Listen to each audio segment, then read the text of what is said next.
매일 성경 순서를 따라서 요한계시록 3장 1절부터 13절 말씀으로 예수는 주라는 제목으로 함께 말씀을 나누겠습니다. 오늘은 사대교회와 빌라델비아 교회에 대해서 함께 말씀을 보겠습니다. 사대교회를 보면은 우리가 요한계시록에 대해서 가지고 있는 생각과는 다르게 이렇다 할 외부의 위협이 거의 없어 보입니다. 전면적인 박해의 시대와는 거리가 있어 보입니다. 빌라델비아 교회 역시 몇몇 그리스도인들이 로마군에 잡혀서 감옥에 들어가는 일들이 있었지만 그것은 그들을 음해하는 유대인들 때문이었습니다. 그렇기 때문에 이 경우도 극악한 박해와는 거리가 있어 보입니다. 우리가 이런 것을 미루어 볼 때 요한계시록의 역사적인 정황을 알 수가 있습니다. 우리가 기본적으로 많이 오해하고 있는 부분들도 있는 것 같습니다. 우리는 계시록 하면은 기독교의 대박해의 상황을 떠올립니다. 그리스도인들에 대한 전면적인 박해가 있었을 거라고 짐작을 합니다. 로마 제국이 기독교 신앙을 불법으로 여겨서 금지하고 그리스도인들이 단지 그리스도인이라는 그 이름 때문에 박해를 받고, 그리고 그 박해를 피해서 예배를 드리다가 잡혀가서 원형 경기장에서 사자밥이 되고, 그리고 온몸에 기름을 칠하고 그리고 화형당하는 그런 장면들을 우리는 많이 떠올립니다. 그러나 그것은 그 당시 로마 역사 기록과도 같지가 않고 계시록 2, 3장 7교회에 일어나고 있는 모습과도 일치하지가 않습니다. 물론 실제로 기독교 역사 가운데 그러한 적이 있었습니다. 네로 왕제의 박해가 그러했고, 그리고 그리스도인들이 숨어서 예배를 드리던 지하 무덤 교회인 카타콤베가 그 모습을 우리에게 잘 보여줍니다. 하지만 이 카타콤베는 계시록의 기록 시기보다 훨씬 후대인 250년경 3세기 때 보통 그때로 이렇게 학자들이 생각을 하고 있습니다. 로마의 극심한 그 박해 때문에 그리스도인들이 지하에 숨어서 지내던 곳입니다. 그게 3세기 때의 일입니다. 오늘 본문의 배경과는 사실 전혀 상관이 없습니다. 그리고 네로 황제의 통치 시기도 계시록의 기록 시기와 같지 않습니다. 네로 황제의 통치 시기가 64년부터 68년 사이입니다. 근데 네로 황제의 박해는 물론 그리스도인들에 대한 전면적인 박해였습니다. 그래서 어떤 사람들은 이 요한계시록이 네로 황제 때 기록된 것이라고 이야기를 하기도 합니다. 그러나 그렇게 보기에는 어려운 근거들이 상당히 많이 있습니다. 왜냐하면 당시 때는 그 네로 황제 때는 로마 황제 숭배가 없었습니다. 네로 황제는 황제 숭배의 대상이 아니었습니다. 또한 네로는 박해를 할 때 로마시 내에 있는 사람들을 향해서만, 그들 대상으로만 박해를 했기 때문에 당시 소아시아 7교회에 있었던 이 계시록의 독자들과는 상관이 없다라고 볼 수 있습니다.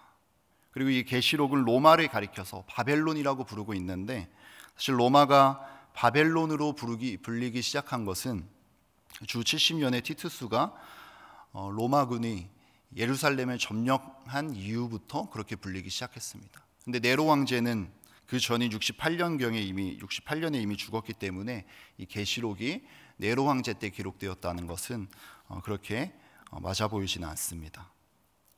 로마 역사에서 그리스도인들이 단지 그리스도인이라는 이유만으로 박해를 받은 것은 2세기 초 트라이안 황제 때부터라고 많이 이야기를 합니다. 그리고 주후 250년경 3세기 중반 이후부터죠.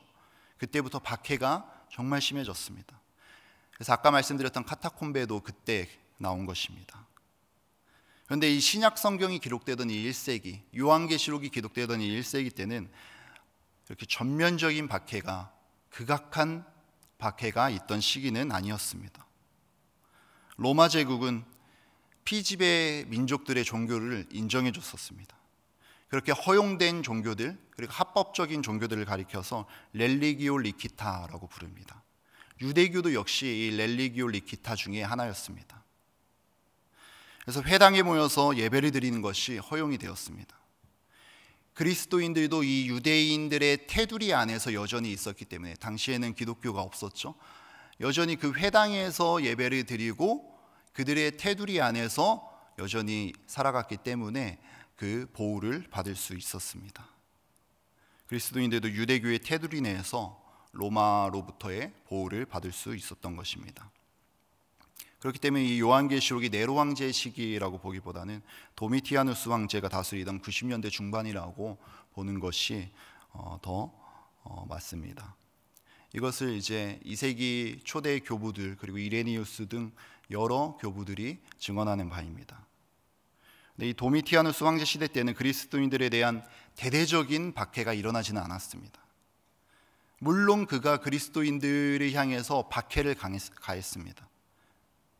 그러나 그것은 모든 사람들을 향한 전면적인 박해는 아니었습니다. 왜냐하면 우리가 오늘 사대교회에 대해서 말씀을 나누지 않습니까? 근데 사대교회의 모습이 전혀 그런 상황과는 같아 보이지는 않습니다. 소아시아의 7교회의 모습들, 요한계시록의 2, 3장에 나와 있는 이 교회의 모습들은 기독교 신앙 자체가 불법화되어서 모든 교회들이 문을 닫고 그리스도인들이 그리스도인이라는 이름 때문에 숨어서 예배드리는 그런 상황 같지는 않아 보입니다. 7교회는 비록 고난은 있었지만 여러 모양에서 신앙생활을 하고 있었습니다. 물론 교회마다 정도의 차이는 있었지만 분명히 박해는 있었습니다. 그러나 그것을 교회를 폐쇄시키고 전면적이고 극심한 박해 상황은 아니었던 것입니다. 대체적으로 신앙이 용인되는 상황 가운데서 부분적이고 간헐적인 박해가 있었던 것입니다. 이런 것을 볼 때 이것이 분명히 우리가 살아가고 있는 우리의 상황과 전혀 다르지 않다는 것을 우리는 볼 수가 있습니다. 당시 사대교회는 로마 제국의 황제 숭배 요구에 직면하여서 교회 내에서 황제 숭배를 정당화하고 현실에 눈 감으려 하는 사람들이 많이 있었습니다. 그 부류의 사람들이 볼 때는 이 현실은 전혀 문제없이 잘 돌아가고 있는 것 같았습니다. 왜냐하면 유대교의 테두리 안에서 이들이 보호를 받고 있었기 때문입니다. 이 찬란한 팍스 로마나 평화, 이 로마의 평화가 영원히 지속될 것만 같았습니다. 그들도 이 부강한 로마에 기대어서 비교적 안전하게 종교 생활도 하고 돈도 벌면서 살아갈 수 있었습니다. 그러나 전혀 다른 한편에서는 이 팍스 로마나에 숨어 있는 정말 예수 그리스도를 부인하게 만들 수밖에 없는 그런 영적 위기를 간파한 사도 요한과 여러 그리스도인들이 있었습니다. 그런데 아까도 말씀드렸듯이 사대교회가 표면적으로는 이렇다 할 외부의 위협이 전혀 없었습니다. 거의 보이지가 않습니다.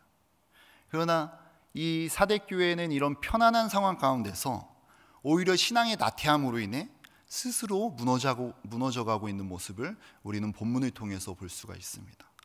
오히려 지금 우리의 상황과 많이 같아 보이죠. 과거는 화려했으나 여전히 그 종교적인 모양은 남아있으나 그 이름만 남아있고 죽은 자와 같다라고 말하는 것을 보면은 이들이 여전히 안정적이게 신앙생활을 했던 것 같습니다. 하지만 그들의 신앙의 그 나태함으로 인해서 죽은 자와 같이 종교생활을 하고 있었던 것 같습니다. 사대교회는 처음에는 하나님과 친밀한 관계에 있었습니다. 그런데 언제부터인가 이 하나님과의 사랑이 식어가면서 그들의 행위에 있어서 전혀 하나님께서 기뻐하지 않는 모습들을 여러 보이고 있습니다.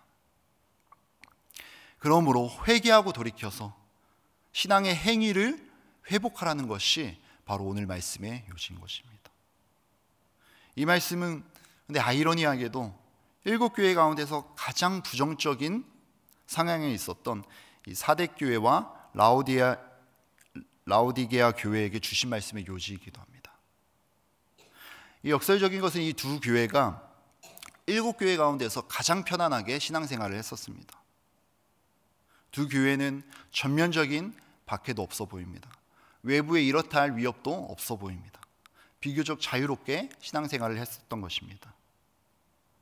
그러나 1절을 보면 사대교회는 살아있는 이름은 가졌으나 실상은 죽은 교회였습니다. 그들은 그리스도인이라는 이름은 가졌으나 옷을 더럽힌 자들로 이 본문에서는 묘사하고 있습니다. 그래서 3절은 그러한 자들에게 주님이 도둑같이 오실 것이라고 경고하고 있는 것입니다. 그러므로 그때를 대비해서 깨어있으라고 말하고 있습니다. 그러나 이런 나태하고 무력함에도 불구하고 하나님은 변함없이 사대교회를 향한 그 사랑의 마음을 보여주십니다. 7영이 그들에게 임하면은 그들에게 여전히 옷을 더럽히지 아니한 몇 명의 그 소수의 사람들이 있었기 때문에 7영이 임하여서 그들을 회복시킬 수 있다는 것입니다. 그래서 4절과 5절에서 이렇게 말하고 있는 것입니다. 우리 4절과 5절을 함께 성경을 보시고 4절과 5절을 함께 읽어보겠습니다. 시작. 그러나 사대에 그 옷을 더럽히지 아니한 자 몇 명이 내게 있어 흰 옷을 입고 나와 함께 다스리니 그들은 합당한 자인 영고라. 이기는 자는 이와 같이 흰 옷을 입은 것이요 내가 그 이름을 생명책에서 결코 지우지 아니하고 그 이름을 내 아버지 앞과 그의 천사들 앞에서 시인하리라.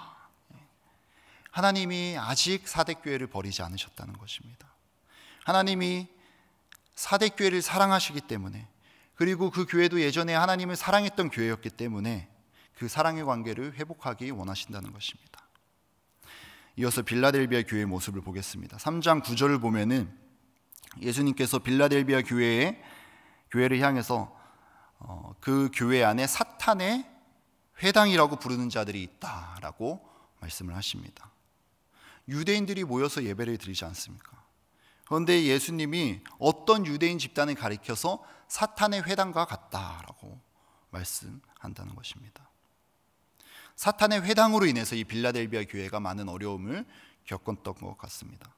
서머나 교회도 그들로 인해서 어려움을 당했는데 빌라델비아 교회 역시 그들로 인해서 몇몇 사람들이 감옥에 가게 됐던 것 같습니다. 그런데 로마 사회 안에서 이 유대인들은 감옥에 보낼 권리가 없었습니다. 따라서 그들이 감옥에 가게 된 그 뒷배경에는 그 유대인들이 로마의 공권력과 결탁을 하여서 그들을 감옥에 보냈던 것을 우리는 추측을 할 수 있습니다. 아까도 말씀드렸듯이 유대교는 로마 제국이 허용해줬던 종교였습니다. 그리스도인들도 그 회당 안에서 예배를 드렸기 때문에 보호를 받을 수 있었습니다. 그런데 예수님을 믿는 이 그리스도인들과 이 유대인들 간의 의견이 맞지 않고 또 신앙의 차이로 인해서 이 유대인들이 로마의 공권력을 이용해서 이들을 감옥에 보냈던 것입니다. 빌라델비아 교회 교인들 역시 그들의 믿음으로 인해 이러한 박해를 당하고 있었습니다. 그 박해 속에서 그들은 믿음을 포기하라는 강압과 그리고 유혹에 직면했을 것입니다. 예수님은 그러한 그리스도인들을 향해서 믿음을 지키라고 권면하고 계십니다. 여러분, 믿음이 여기서 말하고 있는 믿음이 무엇입니까? 바로 하나님이 주인 되시게 하는 것입니다. 황제가 신으로 숭배받고 있는 그런 현실은, 그리고 회당의 유대인들이 로마의 권력과 같이 힘을 합하여서 그리스도인들을 고난으로 내몰고 있는 이 현실은 이 세상의 진정한 지배자가 로마 황제인 것 같은데, 로마 제국인 것 같은데, 그러한 현실 속에서 예수를 주인으로, 주로 모시고 시인하고 살아가는 것이 바로 믿음입니다.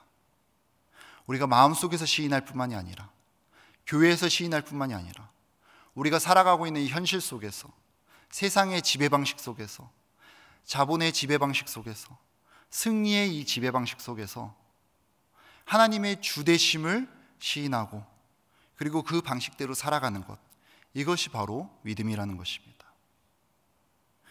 이들이 받았던 박해는 우리에게 경제적인 어려움을 가져올 수도 있고, 사회적인 명망이나 우리에게 지위의 어려움을 가져올 수도 있을 것입니다.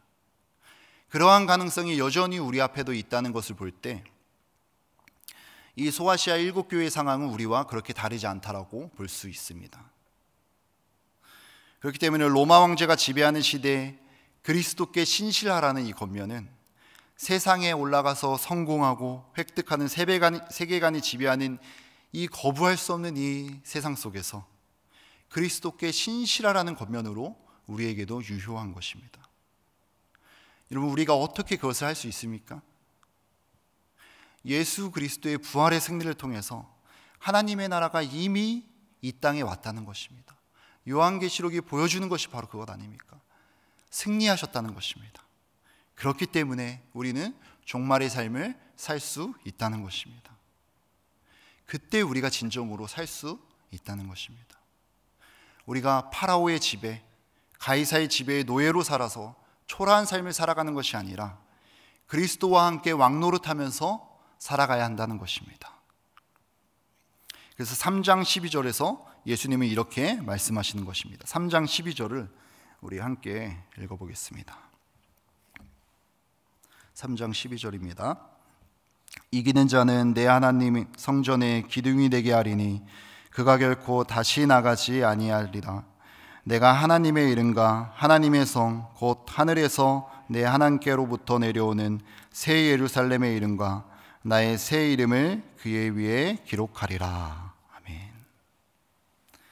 예수님께서 7교회 각각에게 이 주시는 말씀은 그 교회에 주시는 말씀인가 동시에 7교회 모두에게 주시는 말씀입니다. 각 교회에 주시는 말씀은 성령이 교회들에게 하시는 말씀을 들으라 라고 나와 있습니다. 모든 교회를 향해 주시는 말씀이라는 것입니다. 하나님이 우리에게 원하시는 것은 사대교회에게 원하시듯이 우리와 하나님과 처음 맺었던 그 사랑을 기억하는 것입니다. 그리고 빌라델비아 교회에게 원하시듯이 우리가 세상의 지배 방식에 빠져서 노예로 살아가는 것이 아니라 그리스도를, 예수를 주로 삼고 살아가는 것입니다. 그러한 주님의 마음을 비유적으로 표현한 것이 바로 이 13장 20절 말씀입니다. 이 말씀을 7교회에 주시는 권면 가운데 마지막으로 7교회에 주시는 모든 권면의 마지막으로 결론과 같이 우리에게 이야기해 주고 있습니다. 제가 읽어드리겠습니다.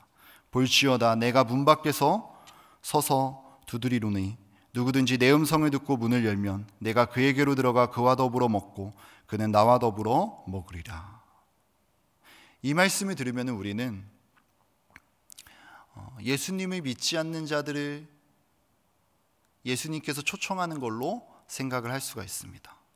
회심의 초대로 볼 수가 있습니다. 하지만 본문의 맥락을 보면 우리가 알 수 있듯이 믿지 않는 자들에게 믿으라고 초대하는 장면이 아닙니다.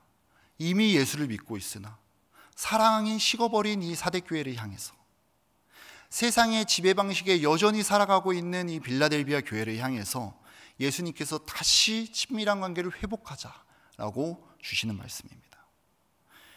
이 권면이 7교회에 주시는 메시지의 결론과도 같이 우리에게 주어지고 있습니다. 교회는 세상이라는 바다에 빠져 죽어가는 사람들을 구하는 방주와 같은 역할을 물론 해야 합니다. 이것이 교회의 사명이 맞습니다. 그런데 우리가 건져내서 그냥 끝나는 것으로 끝이면 안 되겠죠. 그러나 지금은 그럴 때가 아니라는 것이에요. 사람들이 주님 오실 날이 멀지 않았기 때문에 그리스도인들은 그리스도의 형상에까지 우리가 닮아가는 것도 중요하지만 그것보다 더 중요한 것은 이 주님의 녹화하는 소리에 듣고 문을 열고 회심으로의 초대로 우리가 나가야 된다라고 이야기를 할 수도 있을 것입니다. 왜냐하면 주님 오실 날이 멀지 않았기 때문이라고 우리가 이야기를 하면서 이런 말을 할 수 있겠죠. 이것이 아마도 지금까지 한국교회를 지배해온, 그리고 우리를 지배해온 우리의 종교 양식, 그리고 우리의 신앙의 양식이 아니었는가 생각해 봅니다. 그러나 요한계시록은 단순히 이것만을 이야기하고 있는 것 같지는 않습니다. 단지 방주에 올라타라고, 단지 교회로 나오라고 하는 데서 그치지 않고 주 예수님과 친밀한 관계를 회복시켜서 정말 진실한 선교적인 존재가 되라고, 하나님의 주되심을 이루어서 그리스도인답게 살라고 우리에게 주는 권면인 것입니다. 그래서 행위를 그렇게 강조하고 있는 것입니다. 내가 너의 행위를 안다. 그리스도인답게 살아라. 사랑하는 성도님들, 예수님은 우리의 문 앞에 서서 두드리고 계십니다. 그 두드리는 소리가 들리십니까? 요한계시록은 그런 성도님들의 마음에 더욱더 강하게 두드리고 있는 것 같습니다. 그 두드리는 주님의 음성입니다. 우리가 다 같이 주님의 이 두드리는 음성에 분명히 귀를 기울이고 주님의 말씀을 듣게 되길 소원합니다. 그 주님께 우리의 문을 열어드리고 처음 사랑을 회복하여서 우리의 행위를 고치고 그리고 하나님을 주로 삼고 살아가는 사랑하는 모든 성도님들이 다 되시길 주님의 이름으로 간절히 축복합니다. 우리 이 시간 주님께서 우리를 문 앞에서 기다리고 계십니다. 우리 그 주님의 음성 앞에 다시 한번 우리의 마음을 열고 나아가서 기도를 했으면 좋겠습니다. 또 여러분들이 가지고 나오신 기도의 제목들을 하나님 앞에 올려드리면서 우리 자유롭게 기도하시다가 돌아가시겠습니다. 기도하겠습니다. 하나님 아버지 감사합니다. 하나님 아버지, 주님께서 여전히 우리 가운데 찾아와 주셔서 아버지 하나님